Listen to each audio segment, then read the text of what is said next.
So today we're going to be talking about cellular respiration, and we're going to be doing the 3 steps of cellular respiration, the Krebs cycle, and the electron transport chain.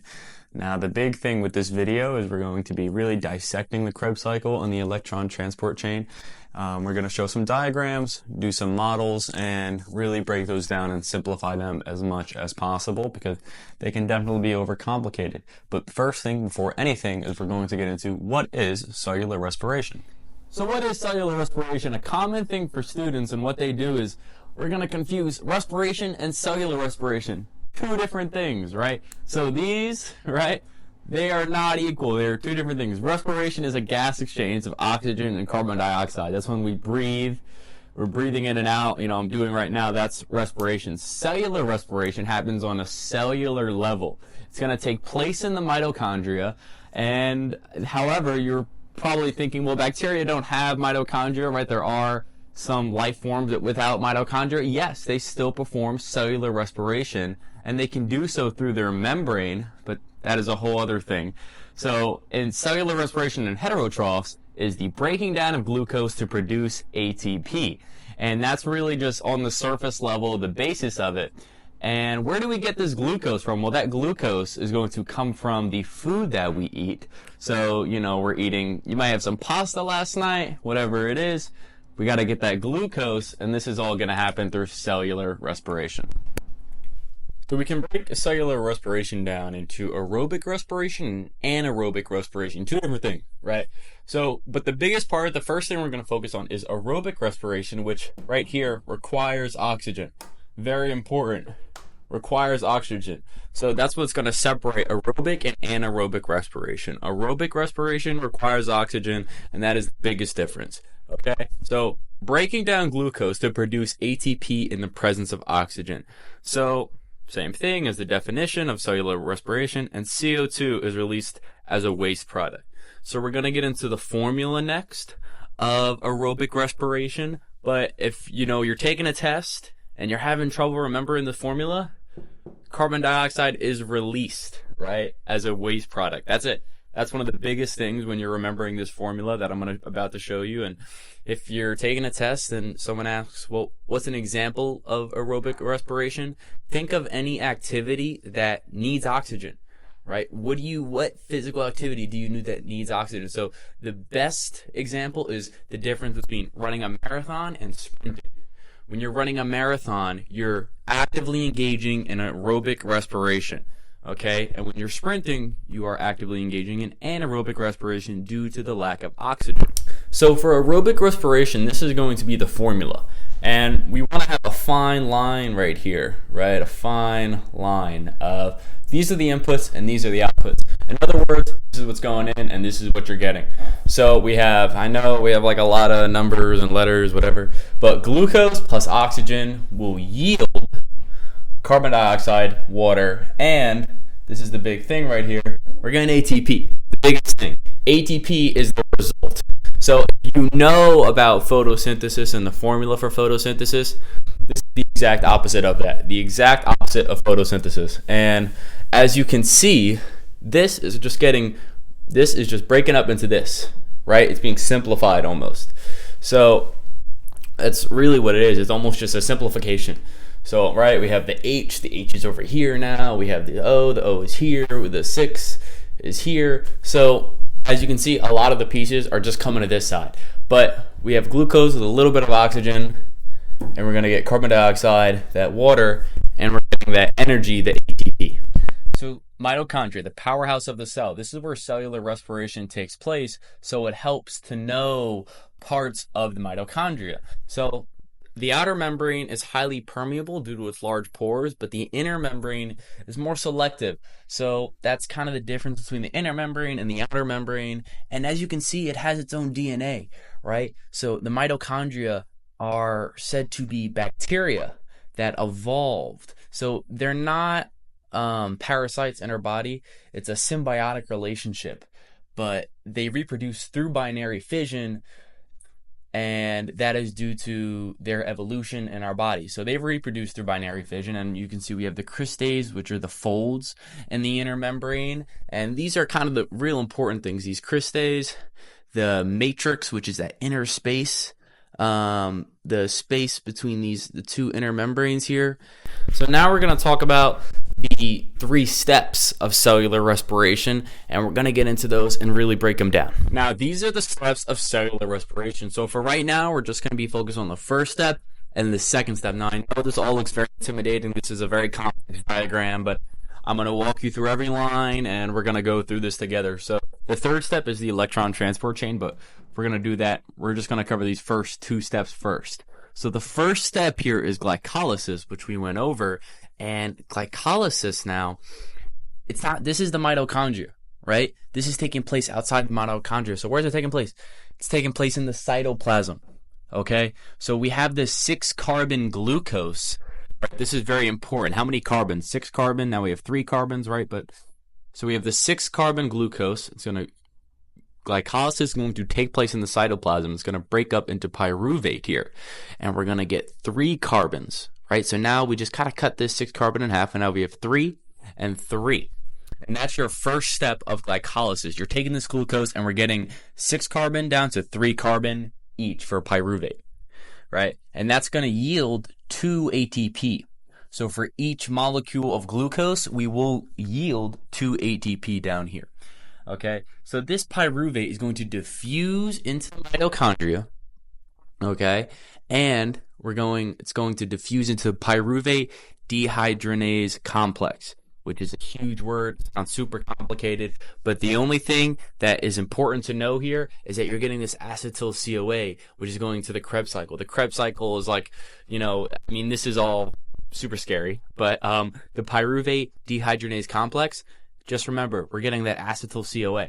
Now, acetyl CoA is we're converting a 3-carbon molecule into this acetyl CoA. And the acetyl CoA is delivering an acetyl group to the Krebs cycle. Okay? And see this little CO2 down here? So we're getting this CO2 because we're converting a 3-carbon into an acetyl CoA, which is a 2-carbon. So this is a 2-carbon. So we're losing a carbon, and that's going to come down here into CO2. So all of this, we're losing CO2, right? Remember, CO2 was the waste product that was a part of the formula, and that's what's coming up right now is that waste product of CO2. Next is we're going into step 2, right? So step 1, we had glycolysis. We get into step 3 when this acetyl CoA, this coenzyme A, is going into the Krebs cycle. Now, see this little 2-carbon? When this acetyl CoA goes into the Krebs cycle, we lose the 2-carbon. And those carbon are going to come off as carbon dioxide, which remember is that waste product once again, and that's going to yield these 2 ATP. So we have 2 ATP here, and we have 2 ATP here, but just this Krebs cycle can be very intimidating. We're losing the 2-carbon, right? So remember, pyruvate, those 3 C's, through this complex, we're losing a carbon, and when we lose that carbon, we get this acetyl CoA, which is acetyl into the Krebs cycle, and we lose 2 more carbon, and that's how we get that 2 ATP. So because we lose those 2 carbon, we get the 2 ATP. Now we're going to get into the electron transport chain, but before we get into that, remember, I know we see these NADH, so this NAD and this FAD right here. Sounds all a little complicated, but this glycolysis, when glycolysis takes place, we are transferring high energy electrons and we're adding protons to NAD. Now, I want you to think of NAD and FAD as almost brother and sister. That's going to really help you link these two together.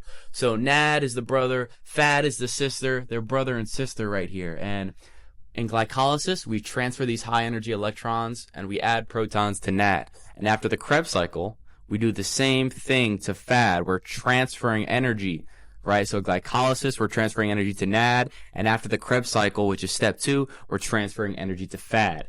And then that NAD and FAD, these brothers and sister, right? They're going to take their high energy electrons, and that's what's going to happen in step 3 with the electron transport chain.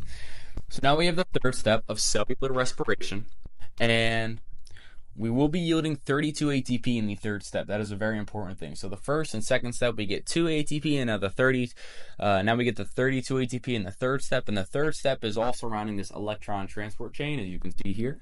And it's starting off with NAD and FAD, and they have these 2 electrons, and they're going to move into this line of proteins. Now we're thinking, why do we have these line of proteins? Well, the line of proteins is what we're doing. With the line of proteins is that we're pushing this electron transport chain. This is your electron transport chain, which is consisting of the protons, which are hydrogen atoms, and we're pushing this electron protein chain into the inner membrane space. So remember, all of this is still taking place in the matrix of the mitochondria. And now this electron transport chain is taking place in the inner membrane space. So that's why I was saying it's important to note certain parts of the mitochondria. And if you want to go back to that, please, by all means. And now, this is what's going to happen next. So this oxygen right here is going to flow, is going to move into the proteins, right? So it's going to move into here with these electrons. These electrons are going to move through the proteins, and this electron and these protons, well, now we're going to add an oxygen to this, right? So we're adding an oxygen to this, and these protons and these electrons, and what's going to happen is it's going to combine, it's going to flow through ATP synthase, and it's going to combine with the electrons and oxygen, which I know this sounds like a lot, so let's just slow down. So this H2O here is our byproduct. This is our byproduct of all this. Remember when we were talking about that equation earlier, and it was, we had carbon dioxide as a waste product, that's CO2, but we also have H2O. I don't know if you remember, but it was the water, right? It was CO2, water, and then ATP. That was on the right side, those were outputs. So this is the waste product, H2O. And once again, as you can see, we have this O2, and that was one of the inputs. So this O2 is going into the proteins. It's flowing through this ATP synthase, and this ATP synthase, it's a protein. That's all it is, it's a protein, and it's going to combine with the electrons, as you can see here, and that's going to give us this 32 ATP. But this is all happening through this electron transport chain, and we're going to get into that right now. So the big thing in this complicated diagram here of the electron transport chain is going to be, besides these protein channels running through the membrane, is NAD and FAD. And NAD and FAD are bringing their electrons, and every time they bring their electron through these protein channels, they're bringing off a hydrogen atom, and that's going to hang around in that intermembrane space you see on top. Because remember, they're not just bringing along that electron, they're bringing along a hydrogen atom. So now, in this intermembrane space, there's nowhere for it to go.